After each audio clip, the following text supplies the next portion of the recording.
Welcome to Bible Answers Now. Have you ever wondered why God punished Israel after King David took a census? What was so wrong with counting the people? Let's dive into the powerful story in 2 Samuel 24 and uncover the deeper lessons it holds for us today. In 2 Samuel 24, we find a story that begins with a seemingly innocent action. David orders a census of Israel. On the surface, it might not seem like such a serious decision, but as we look closer, we see that it was far from harmless. In fact, this decision led to devastating consequences for the entire nation. Let's take a closer look at the scriptures and understand why this act brought judgment upon Israel. The chapter opens with a striking verse in 2 Samuel 24, verse 1, which says, "Again the anger of the Lord was kindled against Israel, and he incited David against them, saying, 'Go, number Israel and Judah.'"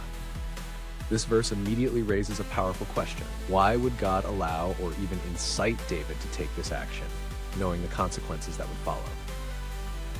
Some translations say that God was angry with Israel, but we should remember that this anger was not without reason.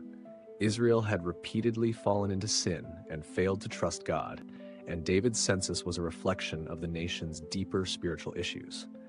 The census, though seemingly a straightforward act of organization, reflected a dangerous pride. In 2 Samuel 24, verse 2, David says to Joab, "Go, number Israel from Beersheba to Dan, and bring me a report that I may know their number."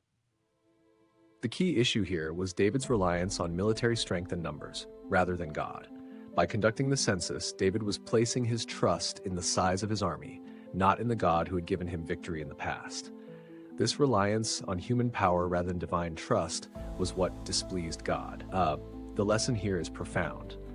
Are we sometimes guilty of placing our trust in our own abilities, wealth, or status, rather than relying fully on God? In verse 10, David's heart is struck with guilt, and he says, "I have sinned greatly in what I have done." This shows the inner turmoil David felt once he recognized the sin in his heart. His pride and trust in numbers had led him astray.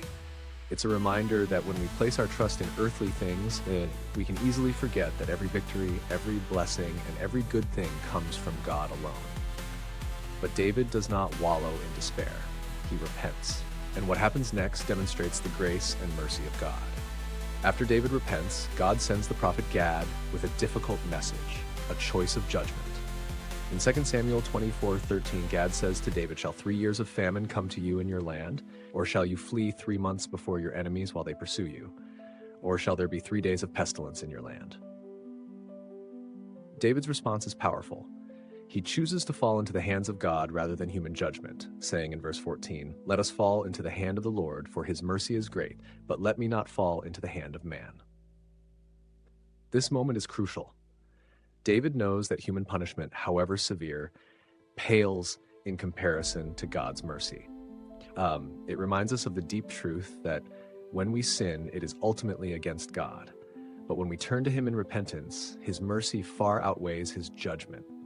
David's choice leads to the sending of a plague, but as the death toll rises, God's mercy is seen once again.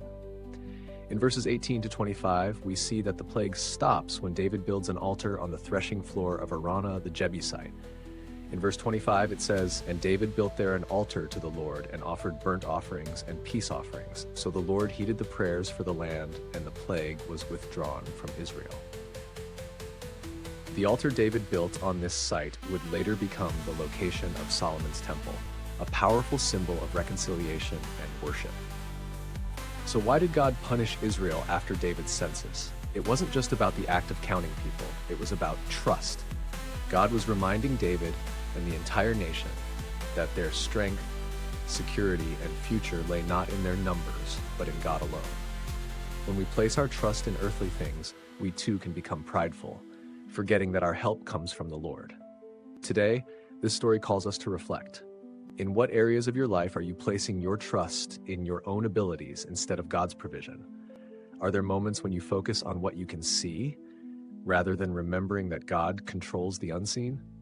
Just as David turned to God in repentance, we are invited to humble ourselves before him, acknowledging our need for his grace. Let this story remind us to examine our hearts and seek God's direction in every area of life. As you go about your day, think about where you might need to let go of pride and place your trust fully in the Lord. Remember, His mercy is greater than any judgment, and He is always ready to show grace to those who turn to Him in repentance. Thank you for joining us on this deep dive into 2 Samuel 24. What's your takeaway from this passage? Is there an area in your life where you're learning to trust God more fully? We'd love to hear from you in the comments below. Don't forget to like, share, and subscribe for more insightful Bible answers.